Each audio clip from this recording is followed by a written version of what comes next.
আসসালামু আলাইকুম ওরহমতুল্লাহ বরকাতুহ। আজকে আমি আলোচনা করতে চলেছি Al Amin mission syllabus for admission of class 6 অর্থাৎ 6-এ যারা যারা এইবার ক্লাস 5-এ পড়ছো এবং 6-এ ভর্তি হতে চাও তাদের জন্য থাকছে আল আমিন মিশনের অ্যাডমিশন টেস্টের যে সিলেবাস সেটি।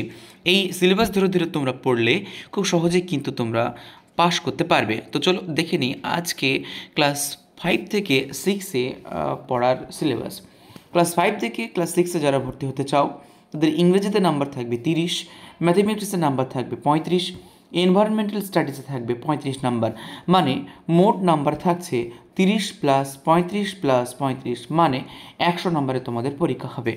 এই 100 নম্বরের পরীক্ষায় তোমাদের ইংরেজিতে যে সিলেবাসগুলো থাকছে সেটি কী কী চলো একটু দেখে নিই। একদম প্রথমেই এটা হচ্ছে ইংরেজি সিলেবাস এবং এই ইংরেজি সিলেবাসের ভিতরে যে প্রশ্নগুলো থাকবে সেটা হচ্ছে comprehension, grammar and vocabulary. Comprehension হচ্ছে এটি আনসিন তুলে দেওয়া থাকবে এবং সেই আনসিনটি তোমাকে কিন্তু লিখতে হবে। গ্রামার থাকছে, গ্রামার ভোকাবুলারির মধ্যে থাকবে আর্টিকেল, প্রিপোজিশন থাকবে, নাউন্স থাকবে, প্রোনাউন থাকবে, থাকবে পার্সোনাল অ্যান্ড পসেসিভ প্রোনাউন্স থাকবে, অ্যাডজেক্টিভ থাকবে, নাম্বার থাকবে, জেন্ডার থাকবে, টেন্স থাকবে। টেন্সের ভিতরে আবার দুই ধরনের, একটা হচ্ছে সিম্পল, একটা হচ্ছে কন্টিনিউয়াস।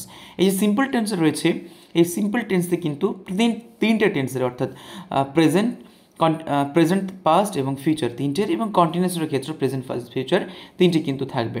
কনজাংশন, ভার্ব থাকবে, transitive and intransitive verb, opposite words থাকছে, টাইপস অফ সেন্টেন্স থাকছে, punctuation, rearrange of words, phrase into meaningful sentence, এগুলো থাকছে। ম্যাথমেটিক্সের জন্য যে প্রশ্নগুলো থাকবে সেগুলো হচ্ছে ঠিক এইরকম। ম্যাথমেটিক্সের সিলেবাস, সেখানে থাকবে নাম্বার, 4 অপারেশনস থাকবে, অ্যাডিশন, সাবস্ট্রাকশন, মাল্টিপ্লিকেশন, থাকছে ডিভিশন।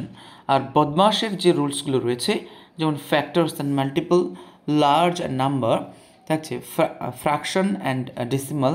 মেজারমেন্টের মধ্যে থাকবে length and volume, mass, circle, geometry, angles and triangle. এখানে কিন্তু অ্যাঙ্গেল অ্যান্ড ট্রায়াঙ্গেল যেটা রয়েছে সেটাই থাকবে। এরিয়া অ্যান্ড প্যারিমিটার, 2D শেপের। সো এইগুলো থাকছে ম্যাথমেটিক্সের সিলেবাস। এই বিষয়গুলো যদি পড়ো তাহলে কোনো অসুবিধা হবে না। এবার আসে আমরা দীর্ঘ একটা সিলেবাস আমরা দেখতে পাচ্ছি, সেটা হচ্ছে এনভায়রনমেন্টাল স্টাডিজের সিলেবাস। তো চলো এনভায়রনমেন্টাল স্টাডিজে কী কী রয়েছে। ফ্যামিলি এবং ফ্রেন্ডস যে পার্ট রয়েছে সেখানে রয়েছে রিলেশনশিপ, থাকছে family shifting from the place to place, habitation, migration, থাকছে our body and our senses, feeling to read, awareness and sensitization, থাকছে towards the problems of physical challenged, থাকছে ওয়ার্ক অ্যান্ড প্লে অর্থাৎ খেলা আর কাজ, যার মধ্যে থাকছে team and games, our heroes, type of games, sports, same idea from the other countries and national teams, থাকছে exhalation and inhalation, work and dignity. এরপর থাকছে অ্যানিমালস পার্ট। এই অ্যানিমালস পার্টে থাকছে সেন্স অর্গানস, থাকছে animal products, protection of wild life, থাকছে communities depends upon animals now and then. Plants পার্টে থাকছে seeds, germination, tribal life and forest products, deforestation, movement of protect forest.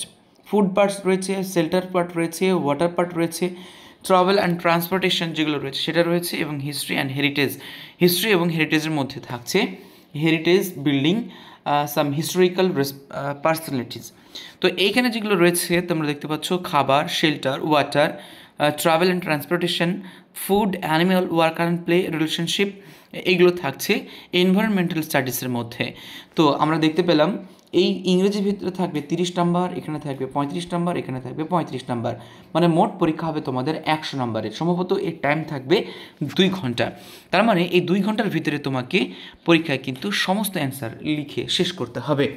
এই যে 2 ঘন্টা আছে, এই 2 ঘন্টার ভিতরে ক্লাস 5 থেকে যারা ক্লাস 6-এ উঠতে চাও তোমাকে কিন্তু এই পরীক্ষাটি দিতে হবে। তো এই ছিল আল আমিন মিশনের সিলেবাস। এই সিলেবাস ধরে ধরে তোমরা পড়ো, কোনো রকম বই স্পেসিফিক কোনো বইয়ের কোনো প্রয়োজন নেই। তোমরা যে বই আছে এই সিলেবাসের ভিতরে সেই বইগুলো পড়ো, তাহলে তোমরা কিন্তু পরীক্ষায় পাশ করতে পারবে। তো ভিডিওটি এ পর্যন্তই। ভালো লাগলে জুড়ে থাকো পরবর্তী আপডেট পাওয়ার জন্য। ধন্যবাদ সকলকে।